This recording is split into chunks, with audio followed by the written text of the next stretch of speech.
This video is presenting by Ocean of Spirituality.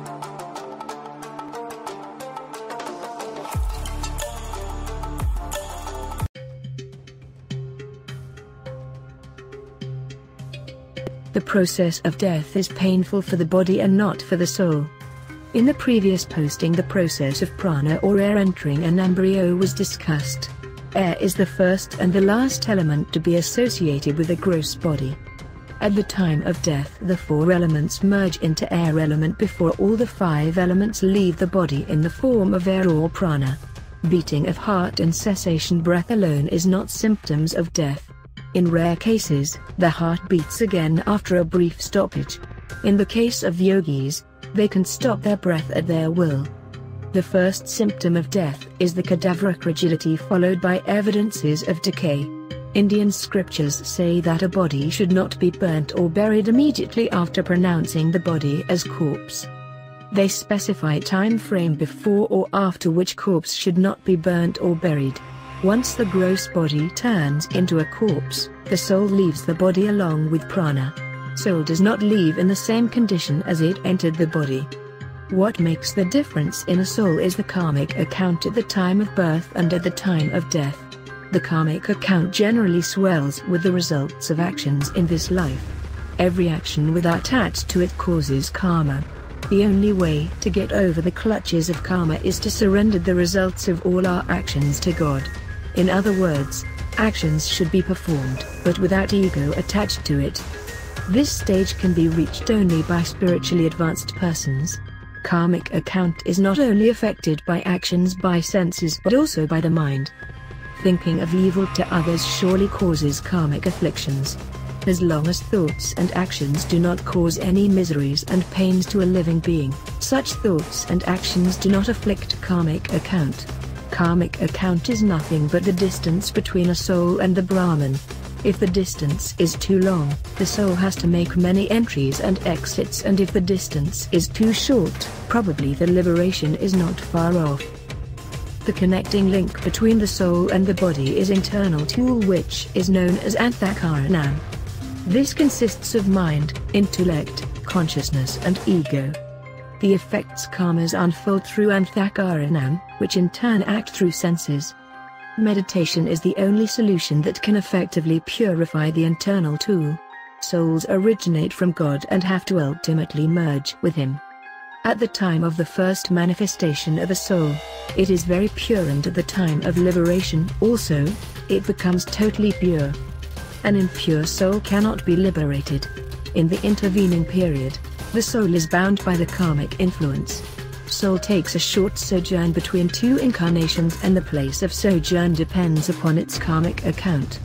There are theories which say that a soul remembers its previous incarnations, and some are of the opinion that there are facial resemblances between two incarnations. But these theories do not appear to be reasonable, as all the incarnations need not be human births. Depending upon the karmic influence, a man after his death, for instance, can be reborn as a dog or vice versa. Soul is nothing but a minuscule replica of the Brahman. Like the Brahman, it also remains as a witness. It is not influenced either by free will or by dependence. It cannot be influenced at all, and its only assignment is to witness the actions unfolded by one's karmas.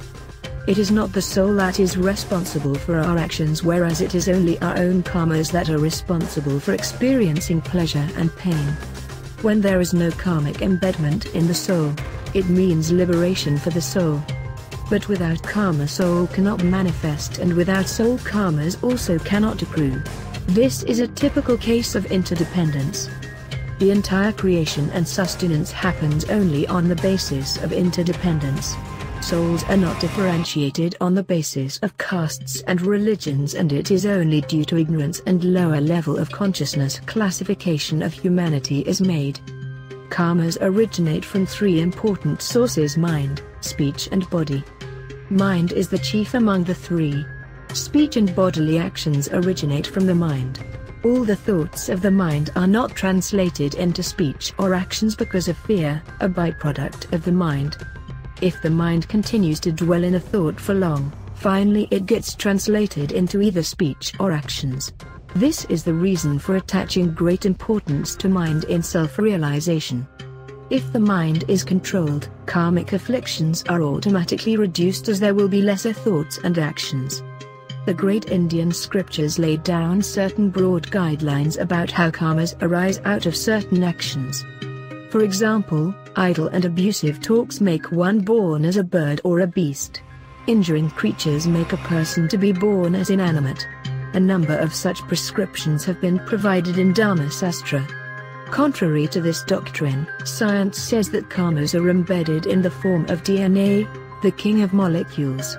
Individual karma is based upon the sum total of cause and effect of all relationship that a soul has encountered in all its previous incarnations. The cause and effect gets translated in the form of certain types of DNA that belong to a particular culture and environment, and based upon this, a soul is born. To offset karmic afflictions, pundits have been prescribing certain remedial measures. Karma cannot be offset by performing rituals. There are only two possibilities to get away from karmas. One is to perform more of good karmas, which could possibly offset bad karmas, as karmic theory is based on net karma. Good karmas plus / bad karmas equals net karmas. Markandeya Purana, Chapter 40, cites a number of omens of impending death. Following are the few examples. He who when stout becomes thin, and when thin becomes stout quite unaccountably and loses his natural functions, lives only for 8 months. If a pigeon or a crow alights on one's head, it indicates that he would die in 6 months. When water does not quench one's thirst, he lives for 10 days. The epic also suggests that meditation and renunciation, here renunciation does not mean sainthood, but renouncing fruits of actions. This has been discussed in Bhagavad Gita, are the best possible ways to eradicate the evil effects of karmas. Except meditation and surrender, there is no other possibility of evading the effects of karmas. To be continued. If you like this video, press the like button and also comment with your helpful feedback, and don't forget to subscribe to our YouTube channel for never miss any other updates from us.